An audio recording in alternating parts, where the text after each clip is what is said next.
வணக்கம். தினமணி.com செய்திகள் சில வரிகளில்.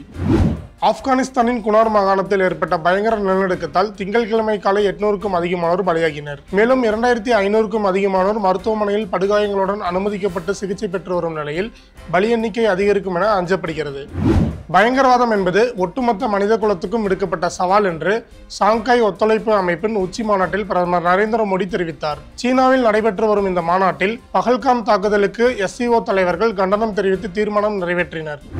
தமிழகத்துக்கான கல்வி நிதியை விடுவிக்க கோரி திருவள்ளூர் MP சசிகாந்த் செந்தில் 4வது நாளாக உண்ணாவிரத போராட்டத்தில் ஈடுபட்டுள்ளார். சென்னை ராஜீவ்காந்தி மருத்துவமனையில் அவர் அனுமதிக்கப்பட்டுள்ள நிலையில் மக்களவை எதிர்க்கட்சித் தலைவர் ராகுல் காந்தி அவரை தொடர்பு கொண்டு நலம் விசாரித்தார். மேலும் உடல்நலன் முக்கியம் என்றும் மருத்துவர்களின் அறிவுரையை கேட்குமாறும் அவர் வலியுறுத்தியுள்ளார்.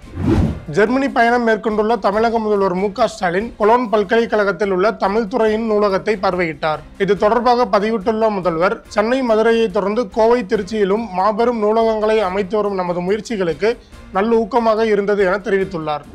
கேரளத்தில் மூளையை தின்னும் அமீபா பரவல் அதிகரித்துள்ள நிலையில் தமிழகத்தில் முன்னெச்சரிக்கை நடவடிக்கைகளை மேற்கொள்ளுமாறு மாவட்ட அதிகாரிகளுக்கு சுகாதாரத்துறை உத்தரவிட்டுள்ளது. இந்த அமீபா பரவலால் பாதிக்கப்பட்டு கடந்த மாதம் மட்டும் கேரளத்தில் 3 பேர் பலியான நிலையில் 8 பேர் தீவிர சிகிச்சையில் உள்ளனர். வங்கக்கடலில் அடுத்த 24 மணி நேரத்தில் புதிய காற்றழுத்த தாழ்வு பகுதி உருவாக உள்ளதாக சென்னை வானிலை ஆய்வு மையம் தெரிவித்துள்ளது. இதன் காரணமாக செப்டம்பர் 7ஆம் தேதி வரை தமிழகம், புதுவையில் மிதமான மழைக்கு வாய்ப்புள்ளதாக தெரிவிக்கப்பட்டுள்ளது.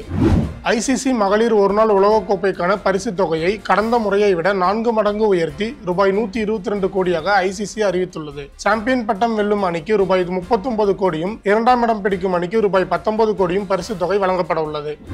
இனி கிராஸ் ரூட் பிலிம் கம்பெனி திரைப்படங்களை தயாரிக்காது என்று இயக்குனர் வெற்றிமாறன் தெரிவித்துள்ளார். இந்த நிறுவனம் தயாரித்துள்ள மனுஷி, பேட்கேர்ள் ஆகிய படங்கள் தணிக்கை சான்று சிக்கலை சந்தித்துள்ளதால் இந்த முடிவு எடுக்கப்பட்டுள்ளது.